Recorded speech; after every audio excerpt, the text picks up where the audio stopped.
Rumah yang tenang, kemas dan selesa untuk didiami setiap hari. Itulah tarikan menuju desain yang semakin menjadi pilihan ramai.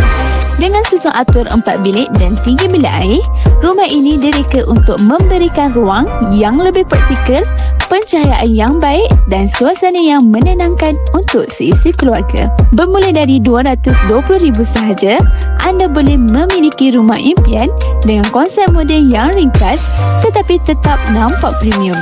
Dari perancangan pelan, urusan pembinaan sehingga rumah siap, semuanya diuruskan oleh pasukan yang berpengalaman. Pilih Yarang Montek, syarikat bina rumah dan renovasi dengan pengalaman sejak 2003, kini diperkasa dengan AI dan teknologi ekosistem pembinaan pertama di Malaysia. Dengan HQ di Ipoh, serta cawangan di Pangkalan Hulu, Cyberjaya, Seremban dan Johor Bahru. Tekan link sekarang untuk dapatkan sebuah harga dan katalog percuma.